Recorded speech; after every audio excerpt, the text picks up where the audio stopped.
क्या आप जानते हैं कि कर्नाटक चुनावों में बीजेपी की हार के बाद बीजेपी दक्षिण भारत से गायब हो चुकी है। दक्षिण भारत के 5 राज्यों में से किसी भी एक राज्य में फिलहाल बीजेपी सत्ता में नहीं है। कौन से वो 5 बड़े कारण हैं जिस वजह से बीजेपी की हार हुई है दक्षिण भारत में, उस कर्नाटक में, जिसे कहा जाता है कि वो हिंदू बाहुल्य क्षेत्र है। क्यों बीजेपी की वहां पर धर्म वाली पॉलिटिक्स नहीं चली?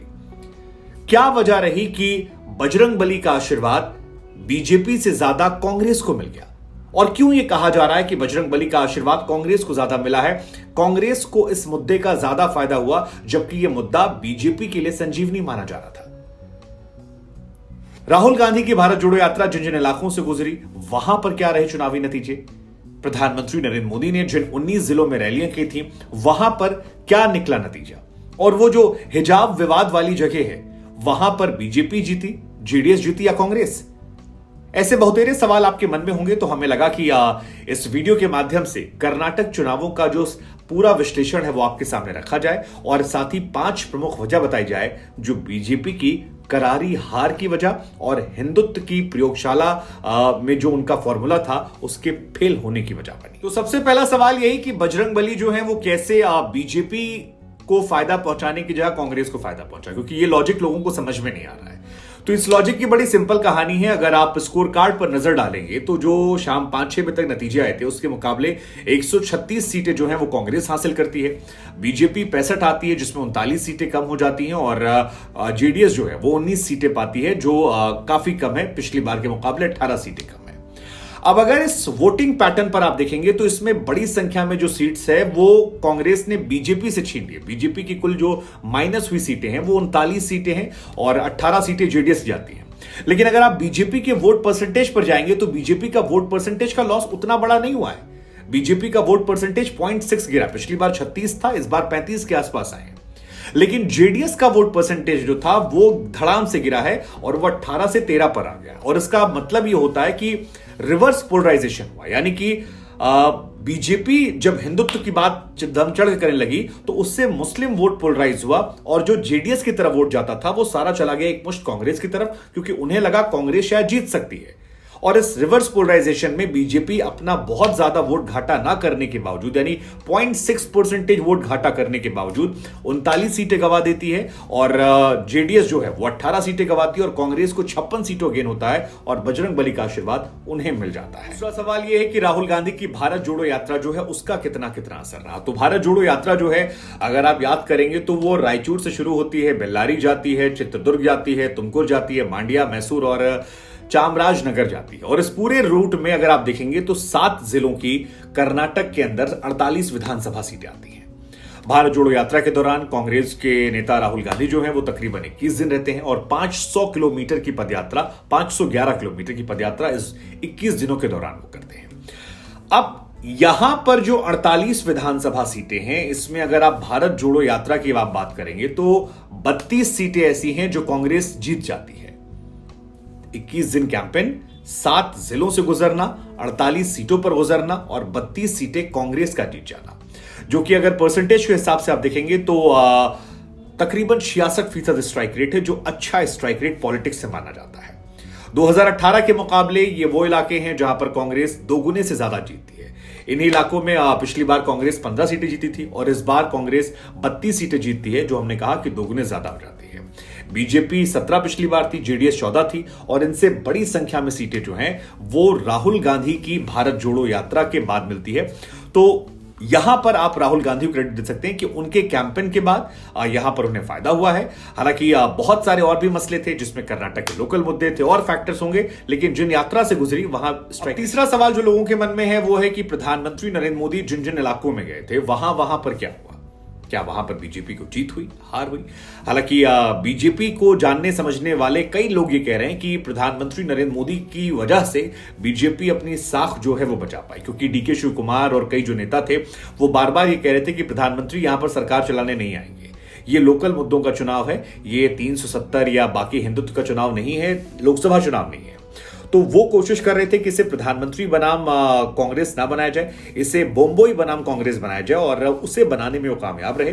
लेकिन जो आंकड़े फैक्ट हैं वो ये कहते हैं कि प्रधानमंत्री नरेंद्र मोदी जो है वो 19 जिलों की 164 विधानसभा सीटों पर प्रचार करते हैं और 7 दिन में 19 सभाएं करते हैं। छोटा कार्यकाल था, 7 दिन का 19 सभाएं होती हैं, 6 रोड शो होते हैं, जिसमें 3 तो बैंगलोर में होते हैं, एक मैसूर, कुलबर्गी और एक सीट जो है वो तुमकुरू में होता है। लेकिन 19 जिलों की 164 विधानसभा सीटों में जब आप ओवरऑल आंकड़ों को देखते हैं तो ये थोड़ा निराशाजनक है, बीजेपी के लिए परेशान करने वाला है, क्योंकि बीजेपी ने यहां पर 55 सीटें जीती हैं और अगर इस 55 सीटों को आप देखेंगे तो स्ट्राइक रेट केवल 33% है, तो ये कम है। हालांकि 19 सीटों पर जेडीएस को और 90 सीटें यहां कांग्रेस को मिल जाती हैं, तो बीजेपी के लिए आत्मंथन का विषय है। अब इसमें प्रधानमंत्री की वजह से कम हुई है, प्रधानमंत्री वजह से 50-55 आ गई, वरना ये भी नहीं आती, ये भी अपने आप। अब एक महत्वपूर्ण सवाल कि जिस जगह से हिजाब वाला विवाद शुरू हुआ था वहां पर नतीजा क्या रहा। कर्नाटक के उडुपी में आपको बता दें कि एक कॉलेज से विवाद शुरू हुआ था, जो पहले कॉलेज, फिर जिले में, फिर कर्नाटका में, फिर उसके बाद सुप्रीम कोर्ट तक मामला पहुंचा। मीडिया ने उसकी जबरदस्त कवरेज की थी, बहुत तरह से आरोप प्रत्यारोप के दौर चले थे, लेकिन वहां जो नतीजा आया है वो थोड़ा हैरान करने वाला है। हालांकि नतीजा ये है कि वहां पर बीजेपी जीत गई है और बीजेपी की जीत थोड़ी सी शॉकिंग कुछ लोग को लग सकती है, लेकिन इसके पीछे की वजह है वहां का जातीय समीकरण। उडुपी वो जगह है जहां पर मंदिर का शहर कहा जाता है और यहां पर 86% जो आबादी है, 86% वो पड़ती है हिंदुओं की। मुसलमानों की आबादी केवल और केवल यहां पर 9% है। मंदिरों का शहर उडुपी कहते हैं और यहां पर यशपाल सुवर्णा जो है उन्हें कैंडिडेट बनाया था बीजेपी ने और उनके फेवर में गया, 32,000 वोटों से जीते, तो ठीक ठाक मार्जिन उन्हें मिला, तकरीबन 1 लाख वोट उन्हें मिले थे और कांग्रेस के उम्मीदवार जो थे वो 67,000 पे थे, जेडीएस 3 नंबर पर थी। तो हिजाब विवाद वाली जगह पर बीजेपी की अच्छी खबर है कि वहां पर वो जीत गए। हार की जो बड़ी वजह है वो है बीजेपी जो जातियां हैं वहां उन्हें साध नहीं पाई। मसलन लिंगायत जो हैं उन्हें वो साध नहीं पाए, लिंगायत वोट जो है बड़ी संख्या में बटा और बीजेपी को यह माना जाता है कि कर्नाटक में ऑपरेशन लोटस शुरू किया था, उस समय से ही लिंगायत वोट 3 दशक से इनके साथ रहता है।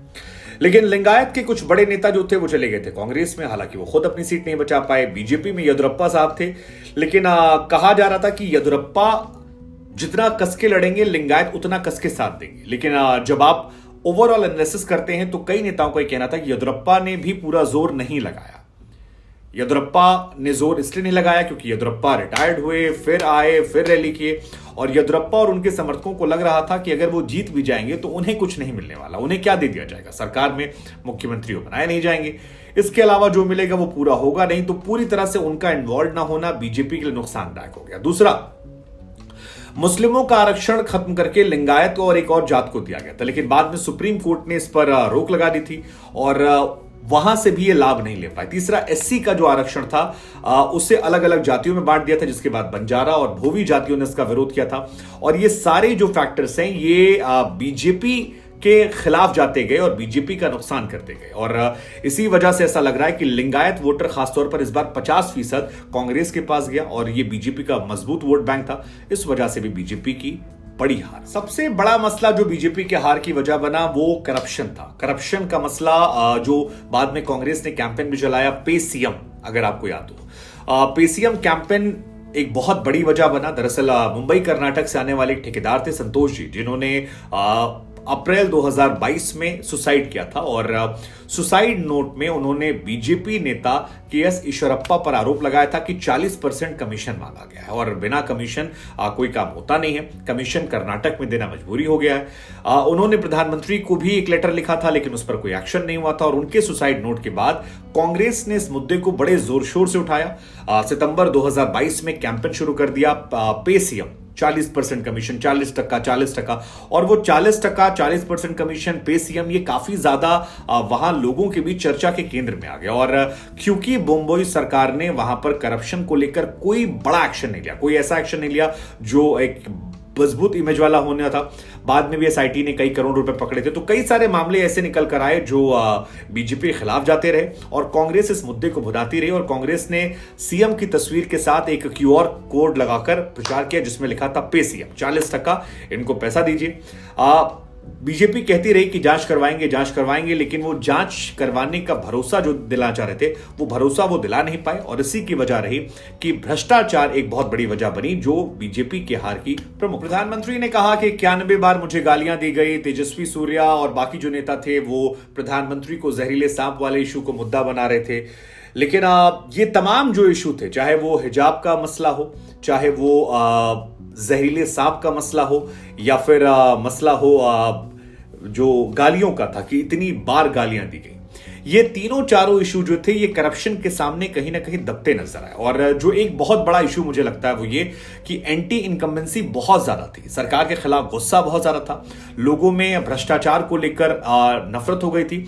और क्योंकि बीजेपी ने यहां पर लोकल मुद्दों की बात नहीं की, एक भी बीजेपी के बड़े नेता ने लोकल मुद्दों को नहीं उठाया, धर्म आधारित पॉलिटिक्स की। और कर्नाटक क्योंकि एक तरह का नहीं है, 3-4 कर्नाटक अलग अलग हैं और हर जगह के मसले अलग अलग हैं, तो एक बिल्ड से तो ये हनुमान जी का मामला जो है ये फायदेमंद बीजेपी को पहुंचा गया। लेकिन जो बाकी बिल्ड थे उसमें ये मैसेज चला गया कि ना इनके स्टेट लीडरशिप पर बहुत भरोसा ये जता रहे हैं, ना वहां से बहुत ज्यादा कोई कार्रवाई हो रही है, ये वही बातें कर रहे हैं जनरल बातें। और लोकल मुद्दों को दरकिनार करना और 5 साल की उपलब्धियों को प्रमुखता से सामने ना रख पाना, और उधर कांग्रेस का लिंगायत वोटरों को पाना, इधर पे सीएम कैंपेन को चला देना, और जिस तरह से बीजेपी के सामने वो लोकल मुद्दों को उठा रहे थे और डीके शिव कुमार और उनके जो नेता थे उनका सामने आना, ये बहुत सवाल है। बीजेपी देश के कितने जगहों पर बची, कितनी जगह पर बीजेपी का झंडा जो है वो भगवा लहरा रहा है। तो अगर 2014 में आप जाएंगे, 2014 के पहले बीजेपी की सत्ता जो है वो केवल 6 राज्यों तक सीमित थी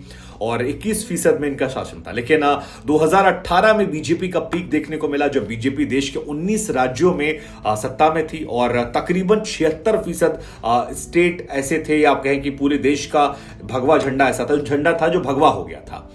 लेकिन कर्नाटक चुनावों से पहले ये कम हुआ और अब बीजेपी केवल देश के 38% में रह गई है। 15 राज्यों में सत्ता बची है, केवल 38% है। और सबसे बड़ी बात जो बीजेपी के लिए चुनाव में नुकसानदायक है वो ये है कि दक्षिण भारत के 5 राज्यों में बीजेपी गायब हो गई, एक राज्य में भी सरकार नहीं है। और ये बहुत बड़ी बात है। कर्नाटक से 25 सांसद आते हैं, 4 तेलंगाना से आते हैं, 29 सांसद जो हैं वो इस बेल्ट से आते हैं, और दक्षिण भारत के कुल अगर सांसदों की बात करेंगे तो 130 शायद आते हैं, तो ये काफी दिलचस्प है। 923 विधायक यहां से आते हैं, तो इन सभी जगहों से बीजेपी का गायब होना ये थोड़ा सा उनके लिए चिंताजनक बात है। उधर नॉर्थ ईस्ट में 7 में से 3 बचे हैं, तो हिंदी पट्टी जो कमजोर हो रहा था, बीजेपी बढ़ाना चाह रही थी, वो बीजेपी के लिए चिंता का सबब है। हालांकि अभी 2 राज्यों में और चुनाव है, राजस्थान, मध्य प्रदेश, और वहां भी बीजेपी के लिए खासतौर पर जो वो ओल्ड पेंशन स्कीम है वो एक बहुत बड़ी वजह बनी है। खैर, आपकी नजर में बीजेपी की हार की वजह क्या है और क्या मध्य प्रदेश, राजस्थान में बीजेपी को डरना चाहिए?